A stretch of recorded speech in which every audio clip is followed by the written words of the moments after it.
Okay, let's move to the next part of the presentation. Dan and I are going to both be presenting this, and I'll kick it off, and then I'll turn it over to Dan for probably the Google Earth and the demo section. Let me start off with why are we spending so much time talking about Tri-County repeaters and their signals? Then we're going to review the chart from the Saturday morning repeater reachability testing. And I would like to thank Mark again for hosting 2 of these opportunities on 2 Saturday mornings. And we had, I wouldn't say a great turnout, but we probably had 10 or 12 people. You'll see that on the slide here. And we would like to get some more, but we'll see how that builds into the presentation that Dan did with work that he and Steve Album, and Steve is on Zoom tonight, that he and Steve did for the last July meeting when we first started talking about this. We'll do a demo and show how the chart aligns with the Google Earth and the repeater coverage. And then how can I increase my signal? If you happen to be somebody that is not able to hit repeaters, what are some things you can do? And some of them are not expensive. And then next steps. Okay, what do we need to do as a group as we start moving forward? So next slide.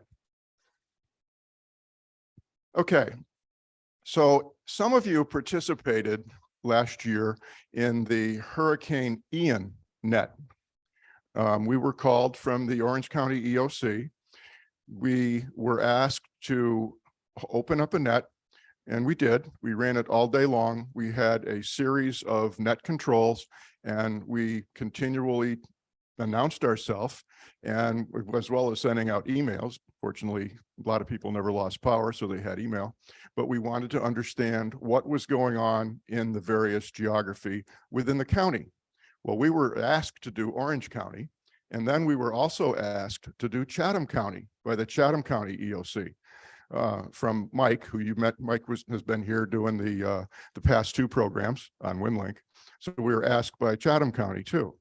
And what we really want to do is what the first bullet says: create and gather necessary documentation to be able to write procedures for communication plans, as well as the beginning of a PACE plan creation for, and what is it? Is it 1, 2, or 3 counties? Chatham already has one. Orange, from our perspective, doesn't. The Orange County EOC does, and maybe we would do it with Durham too, with a DFMA.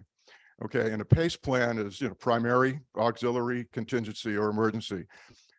That's a very sophisticated way of saying, what do we do for primary and backup, and or beyond that? If you check into the Saturday meeting, Saturday net, whoever's net control, okay, you have 4 of them in the room here, 5 actually, okay?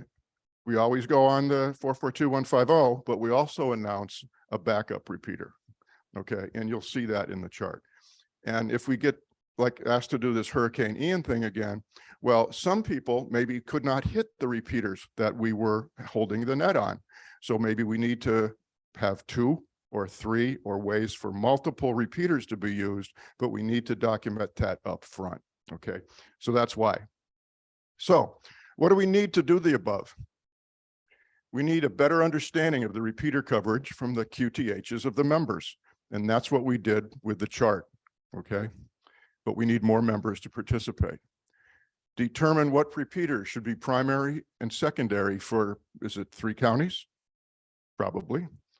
And should we be called upon to provide that information for an incident, how do we organize and gather the data? We can't make that plan Thursday morning, Wednesday afternoon, Sunday at 2 in the morning.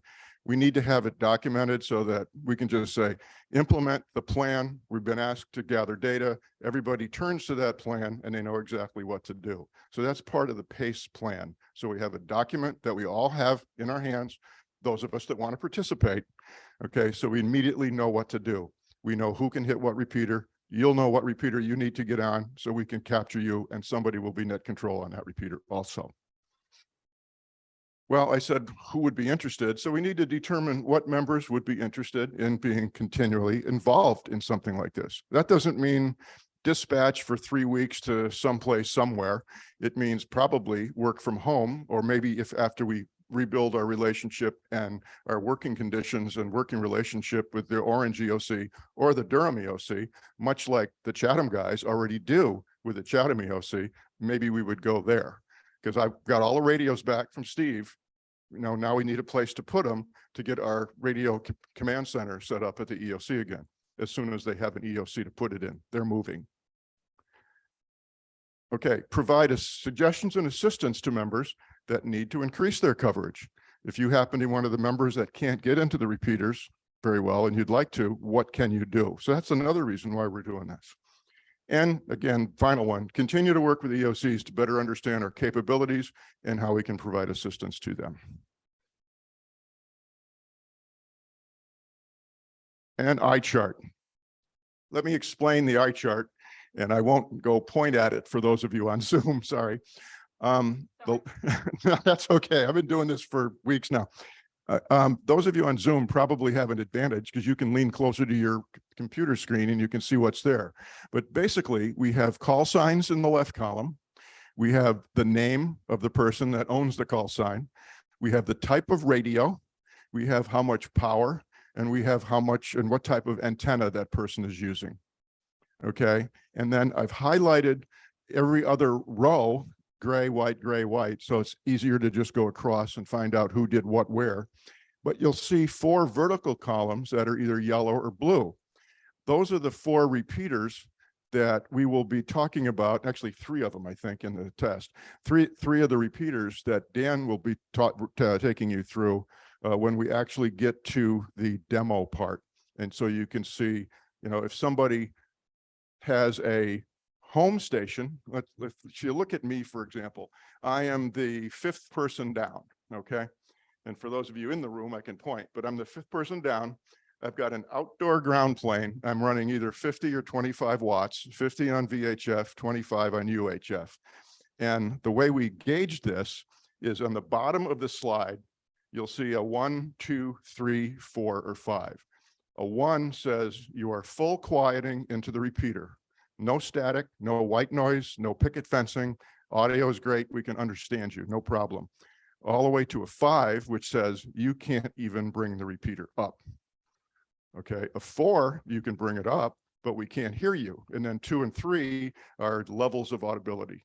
Okay, so if you go across the horizontal rows, and if you look at me, I've got a 1, 1, 2, 1, 2, 1, 2, 2. So I'm able to get into all of the repeaters, but I'm running 50 or 25 watts and my antenna is 60 feet in the air. Okay, everybody doesn't have that. Okay, and we'll pick on our person here in the front row, and Dan will show you what happened with him. Barry, K2IX, he's running an HT in his house. So you'll see an example of what the coverage is that Barry has. Well, Aurora is the other person we're going to pick on. She did such a great job with her presentation. Now it's time for us to pick on her, but we're not really, because she also uses an HT, but you're going to be surprised potentially at how good her HT works and why. And Dan will tell you about that. Okay, next slide, please. All right, so here is an example of a mapped repeater location. And this is part of the work that Dan and Steve did, and you're probably somewhat familiar with this if you came to the July meeting. The big yellow arrow is pointing at that push pin, and that push pin is where the OCRA 442150 repeater is. And this is mapped, if you look at the top of the slide, it's mapped for a portable or home station, high power, outside antenna. So you see an awful lot of red on this picture. If that was mapped for an HT, 5 watts inside rubber ducky, you wouldn't see that. You will see what that looks like in the slides that Dan's going to take you through. But this is the highest repeater we have, the widest coverage we have, and therefore the one that we always use as our primary because most people can get into it. And I think this is where I hand it over to you. Next slide, please. Yes. I think I'll use the mic. I would like to say something about that word demo. We actually had hoped that I would be able to bring up the topo maps and you could see them in real time. But that really consumes too much bandwidth because that video is going two ways across the Zoom network. So we still have to deal with static images. But let's go to the next slide. I want to give you a connection between the testing that we've done over the last several weeks, especially for individuals who are at the margin. For example, getting into one repeater very well, but they're at the limits or unable to get into another repeater, just to take a little look at that. So let's go to the next slide. The two people we're going to look at is Barry, K2IX, because I mentioned he's using an HT with a rubber duck antenna. Now, I think he upgraded to a little bit larger antenna, one like this. We're going to talk about, we talk about antennas in terms of so many dB gain. If you take the transmit power your radio is putting out and do something which is called effective radiated power calculation, it's simply power times the gain of the antenna, you get a much more vivid picture of how bad this works, how this is a little bit better, and this is even far better still. So let's go to the first image of Barry. Now this chart, okay, this is the chart from 55 miles up. It just shows where Barry is located. Actually, this is a 100-mile view. Let's go to the next one. Because what we're going to do is zoom down to, and if somebody could turn off this left side light, we'd be able to see this chart just a little bit better. But and I won't go to the chart and point, but you'll see an arrow there pointing to Barry's location in Carrboro. And you will see a line drawn to the 442.150 repeater. And you also see lines up to the 225 and the 450 repeater. Now, down here in the corner, it says, this is the image with the 442 HT coverage map turned on. The other repeaters are not turned on right now. Let me say one other thing. All these maps are projections from your radio into the repeater. Think about this. It's a two-way deal going on. Can I hear the repeater? Well, think about that. All repeaters in our area have 100-watt PAs on them, and they're transmitting into antennas with a lot of gain. They're typically about 21 feet tall, and they're up at a very high elevation. So you will hear that repeater many times when it won't hear you because you may be using one of these antennas. And we'll talk about the differences, the effective radiated power of these three antennas here shortly. But Barry is able to make the 442.150 repeater, and the one down there says he's full quieting. The color scale, now we're limited here in time. This is an abbreviated presentation. This view, we could zoom down to within 300 feet. In other words, if I view, we could zoom down in Google Earth to 300 feet and see precisely what this coloration is and around his local area. And what those color variations start showing you, and if we had more time, we'd get into that, is what is the topographic shadowing in his nearby region? Because that starts giving you some clue about, okay, if he's having a problem with his antenna at this elevation, what if it went up a little bit higher? Would there be a payback for it? And a lot of you who are thinking about, yeah, I'd like to have a better signal into a repeater, but what do I do? What do I need to buy? So on and so forth. This technology can help you with those decisions. Let's look at Barry on the next chart, and that will be into the 147.225 repeater. There is its coverage plot. And you see he is down, and if we could zoom right in, that area where his house is located is in the blue color, which basically says you're on the threshold. It may work sometimes, or it's not going to work at all. Let's go to the next slide. This is the 145.450. Again, the 5 says I can't work it. Where you actually start seeing the actual terrain with no coloration on that chart, that's areas you're not going to communicate, period. The blue is saying areas that you got to challenge. And if we had time to zoom in on these, you could start seeing All these colorations are largely being caused by terrain shadowing. If you think about it, I've got a chart here. It's not in the presentation, but we've had people in the Blue Ridge Parkway with a HT talk on the 442.150 repeater that far away. So that says a lot of our problems are not power limited problems. Our problems are power limited in the sense that we're dealing with a lot of tree vegetation. We're dealing with a lot of ground that's getting in the way of your signal. Now you can kind of overcome some of that with more power, but the thing that would really work for you is more height. And the question is, okay, how much height do I need for my situation to get an improvement? And that answer is going to be different for every one of you. So there's no way we can stand up here in a presentation and say, okay, here's what you need, blue, blah, blah, blah. What you really need to do, and I want to encourage all of you to do who's trying to improve their coverage situation, is do two things. Download Google Earth on your computer or even on your cell phone.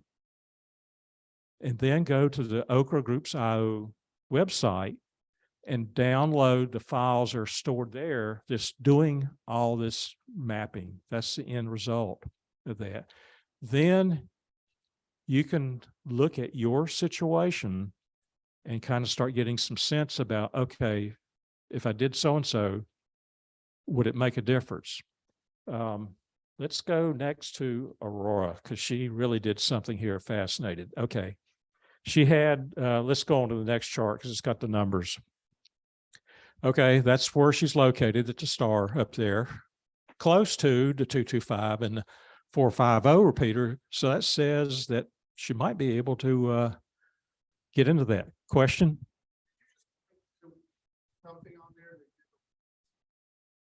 Okay. Okay.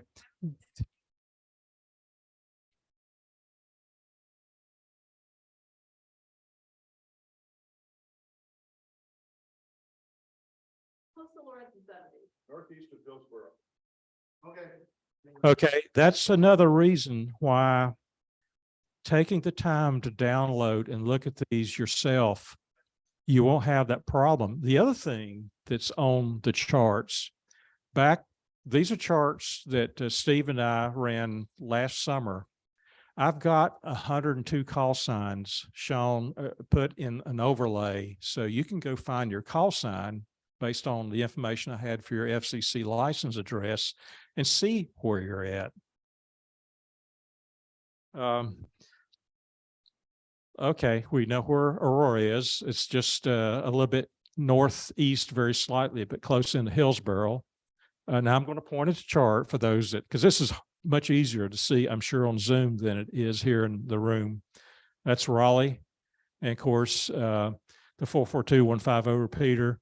And this is, let me get caught up on that. Let's start zooming in to Aurora's situation. Now, this is a view, again, looking from 22 miles up in the sky. And we see where Aurora is located.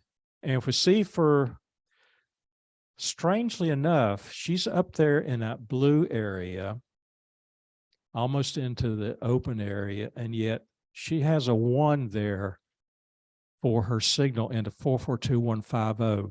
Tell us what you did, what you had before, and what you did afterward that made you go from basically unusable on a repeater to having a 1 rating. Oh, so I as Dan has been so much urging, noodled around with the maps, and I saw that if I had an antenna at 12 feet above where where my house level is, that I would have much better signal coverage and be able to get things much better. So I just started going up in my attic because I didn't want to run. The place in my attic that I got really good signal with is really far from where I wanted to run coax to. So I just go up there. I get better signal from part of my yard too. That's a little higher up. But if the weather's bad, I just go up in my attic, and that's where I did the the hurricane net, and that was kind of what forced me to do it, because I couldn't. No one could hear me from inside my house, and I didn't want to go outside in the hurricane. So I was like, well, I will just go upstairs. So you went from a 5 to 1 by simply getting out of the main floor of your house. Yeah. And you went up in the attic roughly maybe 12 feet and you went to a 1. Guess what? That's saying for a lot of areas, that's all it might take to improve your signal. Let's go to the next slide. Okay, now into 225, obviously she's in the green. So she's got a 1. She's very close. And the most important thing is not distance so much, it's what terrain is getting in your way and how high do you have to go to get a signal up above it. Let's go to the next slide. Okay, this is into 450. And say again.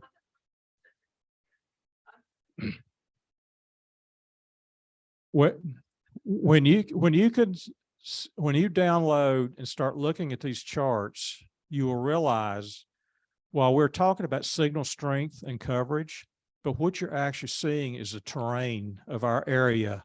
It just adds in color, but you will see, okay, instantly, any place, say if I'm down somewhere in the blue, and if I followed that line to a red area in the middle of that path, that says that's high terrain is blocking your signal.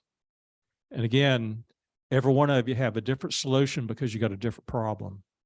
Let's go to the next slide.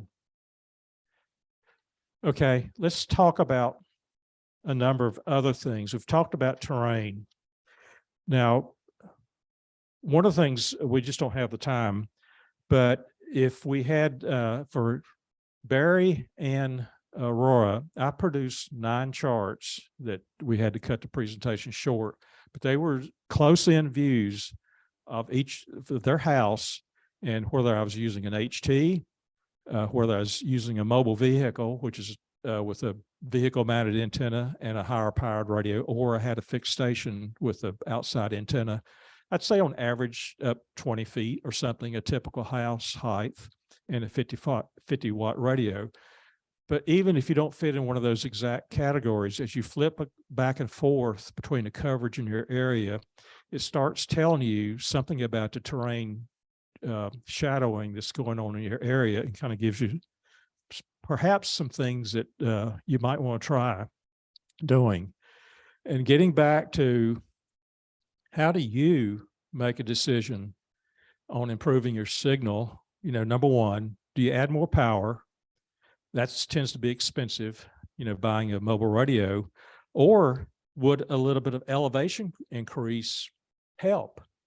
That may be very easy to do. You know, if you got a place you can mount an antenna, or either I've got an antenna in my attic that I put in when I first got licensed and had an HT hooked to it, or more antenna gain. I don't have charts on this, but I want to share with you some information about antenna gain for these 3 antennas that I held up. There's a website you can go to, and I can put this on the an email. One of the things I'm going to do sometime this week, I'm going to get a note out that tells you specifically, okay, here's the URL to download Google Earth. Okay, here's the URL to go download these charts. And the how-to note, actually more of the detail in there will be about how to use Google Earth if you haven't used it before. Let me ask that question. How many have used the Google Earth Pro application? Hold up your hand. Okay, on Zoom. Okay, may not be able to see everybody. So you've got some knowledge of it. All we've done is basically, you know, the satellite to fly over imagery you can see. I'm sure you probably have all found your house, and so you know what you can see in terms of zooming up and down. Well, as you do that, the details of these coverage charts go in and out with you, and you will start seeing actual terrain and shading in different color based on its elevation. Now, the remarkable thing that I have seen in some of our testing down in Chatham County, we were at a boat ramp, and as we set up our AUXCOMM station quite close to the water's edge, we had extreme difficulty there. If we had walked, and we noticed as we were carrying our radios down to that location, we had communications coverage and gently sloping ground. But as we got close and close to water, we lost the repeaters. Wouldn't it be nice if you were at your house or on an AUXCOMM event and, okay, I need to know where I can communicate. Guess what? This works on a cell phone. You download, install Google Earth, then go download the files off of the OCRA Group's IO, and I hit this button, say, find me on Google Earth, and I can see the colors, what my ability to communicate is. And I just did this yesterday. I didn't know how well it would work. Now, obviously you're working with a small screen, but let me tell you what I did on the way up here. Another ham was on 145.230 down in Pittsburgh, and I wanted to see how well I could communicate coming up to this meeting. As I was driving along, I had the phone in the holder, and all I had to see was the color that was showing up on the screen. And if I was in the green areas, I had good communications, a bit noisy, because the western part of Orange County it does have a lot of hills and valleys. And every time I'd go down to a creek crossing, I'd start seeing it turning blue in many areas, and I'd drop out of the repeater. That image tracked very well to what the my actual experience was on the road. And that's a part of, I can stand up here and talk about these maps and say how good they are. That's my opinion. You need to try it and see if it works for you. And that's really what I'm trying to encourage everybody to do. One more thing I'd like to talk about. Rubber duck antennas. An HT putting out 5 watts. I just use this as a reference. The antenna gain of this little rubber duck antenna on UHF is -3 dBi. On VHF, it's -6 dBi. Well, why? VHF, longer wavelengths. This antenna just got shorter between the two. If I do the effective radiated power calculations of transmit power times antenna gain, the 5 watts that I'm saying I'm putting out on my radio on UHF, my actual radiated effective power is 1.5 watts. If I'm operating on VHF, my effective radiated power of that 5 watts is 0.765 watts. Okay. If I go to this whip antenna, which is a little bit better antenna, it's a Diamond brand antenna. And if you start thinking about these antenna size in relation to the wavelengths you're trying to use, this antenna on UHF is 2.5 dBi gain. Okay, I'm transmitting using 5 watts out. I'm actually getting a 5-watt signal being transmitted. Now, VHF, because it's smaller, my 5 watts is only 3 watts out. Okay, let's go to another antenna. This is a standard mobile antenna or weapon if you need it. Okay, it has on VHF 3.5 dB gain. That's effective radiated power is about 7 watts. On UHF, it's +6 dBi, so it's about 12 watts dBi gain. I'm reading off the wrong chart here. No, I'm not. Hang on. I think I might have been. Okay, no, that's correct. But what I was going to go to next If you have an outside antenna, like a Comet GP9, that's what I have in my house. That's a 21-foot tall antenna. Diamond makes a very similar antenna.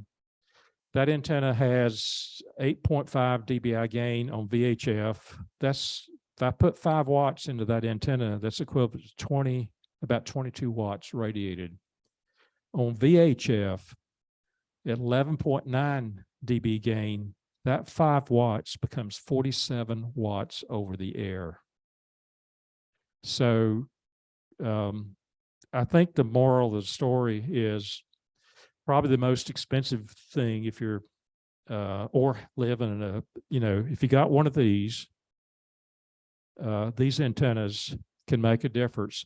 But what Aurora did, if you could somehow get some height up, and one thing good about an attic antenna, you don't have to worry about lightning, or if it gets hit, you got a bigger problem inside your attic. And the other thing is, if you can get it in the attic close to wherever you tend to operate, your feed line to that antenna is very short. And the other thing that does, I've jokingly said, there is no such thing as a quarter wave antenna. We buy them, but you're buying half an antenna, because for this to radiate, a half wave antenna, it's like pushing a wheelbarrow in space. If you got nothing to push against, you're not going to move it. You have to have a reference point. That's what the other mirror image, in other words, if I would take a mirror and hold it up to this antenna, that's what this radio sees RF wise as to what the antenna I'm using. Now, in this case, what's my other quarter wave of this radio? It's my arm. It might be my mic. It's going to be very unpredictable. If I hold it here, if I turn around, you can do that for fox hunting. It's very unpredictable.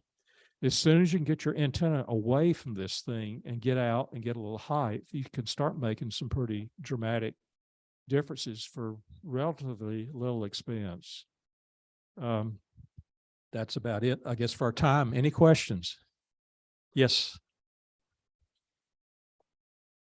So say if one does not want to have to walk into one's attic in the middle of the summer when it is a bajillion degrees and one wants to actually put a feed line, what kind of considerations do you have to do to keep from attenuating the signal? Like, is there a particular type of feed line you need to use for? Actually, one of the best feed lines, and it turned out one of our former hams back in the days of analog cell sites was able to clear out a huge amount of RG400. It's kind of a brown looking thin size of RG58. You cut that open, the shield and the braid is silver plated. It is very low loss, but that is one of the things, especially for UHF, you do want to look at the numbers and pick the best coax you can to try to minimize that loss. But again, if it's a short distance, like in my house, the antenna is right over the room I'm in. So it only takes about 12 feet of feed line to get up to it. So you got a very short length.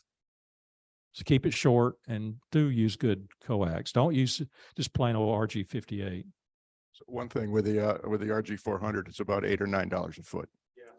So you probably don't want to use that. It'd be nice if you have it. I use LMR 400 and I have probably a 35-foot run. I've got a lot of loss in that run, but I don't have as much loss as I do in any of these antennas, because my inside antenna, as I told some of you earlier, it's in my attic. So it's probably 18 feet up to start with. And then it's on top of a very sophisticated mounting bracket called a 2-drawer metal file. And it's a mag mount. And that's what I use when I have a storm, but I'm using it with a bigger radio. So I'm using it with a 50 or a 25 watt radio, but I can hit all the repeaters with that. Okay, I can't hit Raleigh repeaters, but I can hit all of the ones in Orange and Durham, and fairly well the ones in Chatham.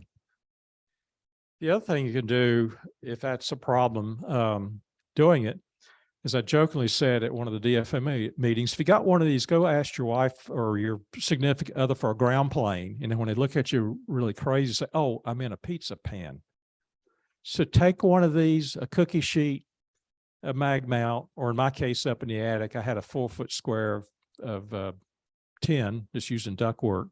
I mounted a SO239 center, screwed it into it. That's my ground plane. Also, your probe to see how much space you have. Any other questions? As a pointer, rain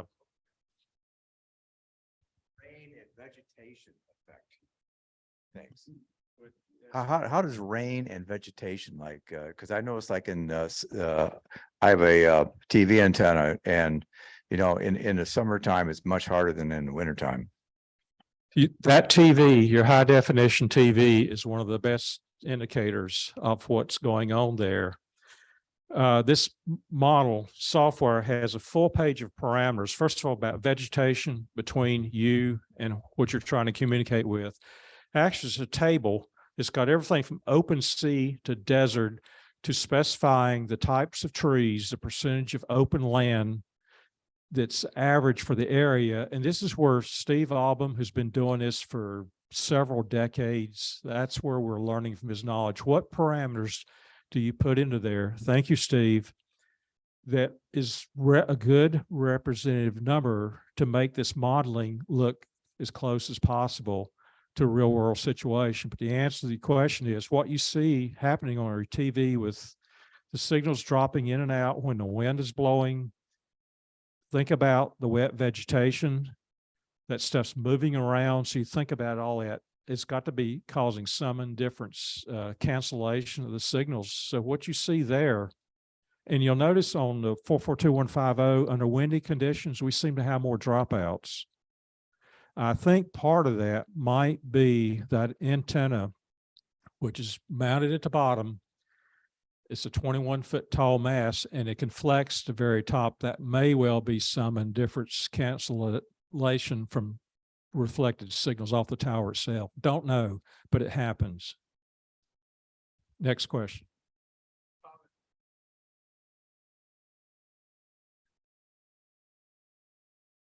One comment on a great ground plane. When we moved in, there was an old washer and dryer in the house, and we replaced it.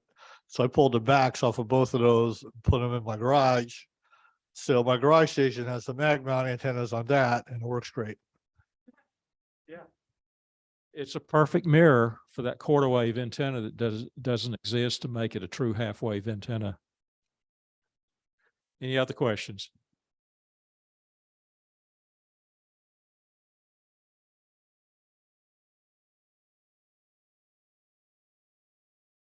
Just kind of a comment, if there's anybody who's stuck with only an HT.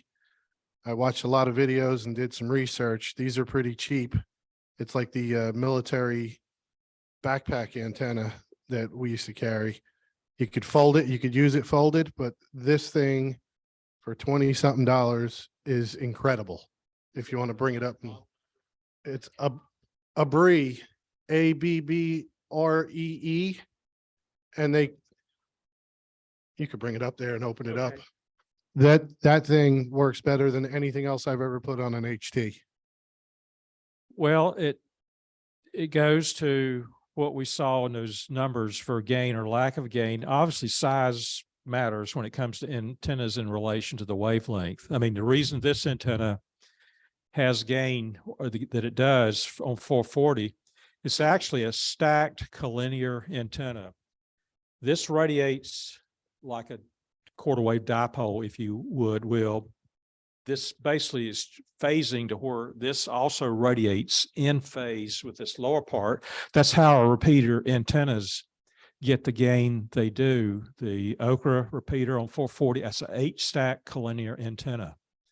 So all that, what that's doing is taking this isotropic or radiating in all directions and flattening it into a pancake. And that's how you get the gain. Any further questions?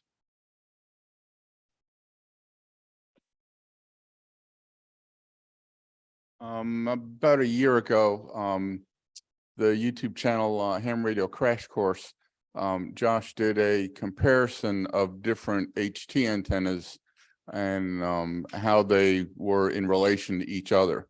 And that was a very interesting video to watch. And imagine, there's not a whole lot you can do with that small amount of antenna. I actually found where, the National Bureau of Standards actually for public safety radios, there's a signed out, they rated rubber ducks on average about -5 dB. We use -6 in the simulation. That's just based on fine tuning, if you will, from Steve's extensive knowledge. Any other questions before we wrap this up? All right, let me go through next steps. Lori, change the slide, please. All right, so Dan mentioned a lot of other slides that we did not put them in here. Yeah, one reason was for time. The other reason is so you folks can get familiar with your own signals. Dan's going to be putting together that procedure. He'll be sending it out so all of you can do it. If we went through, show me what mine looks like with an HT, show me what mine looks like with a radio, we'd be here for 3 weeks, but you can do it yourself. So purposely, we did not want to do that. We want you to go in and do it yourself, and then you can run all kinds of different runs. So we want to continue with the data gathering. Maybe we'll do another Saturday. Okay. We don't need to do another Saturday. If you have some more questions, if you make some changes with your station, get a hold of another ham radio friend, compare your signals, and just shoot me an email.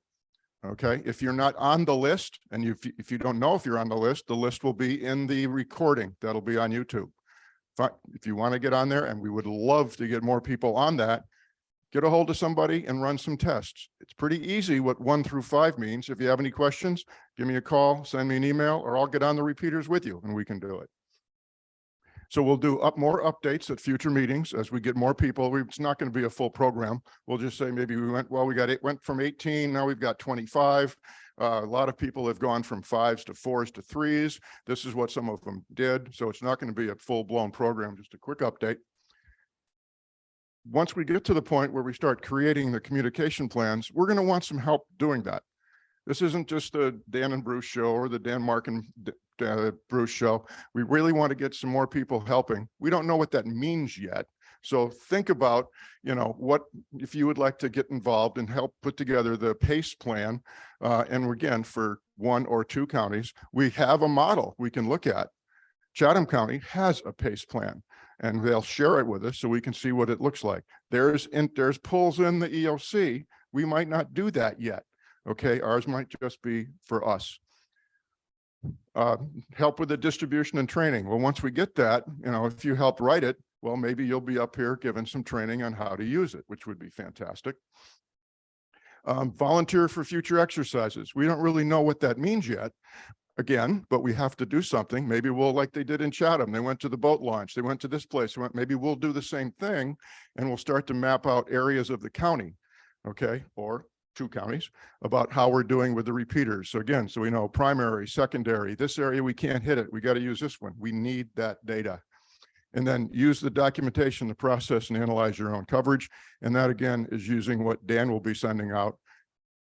Go to the link, download Google Earth. It's easy. I just blew up my computer a week ago. Well, I've got Google Earth on it again, and I just downloaded the map, and some of those I made. Okay, so it'll take you 5 minutes. Okay, we're not talking a big timeline here, very quick to do. So when you get to procedure, click, done, it's there. And then you can just play with it. So that's really it. And I think that's the last slide.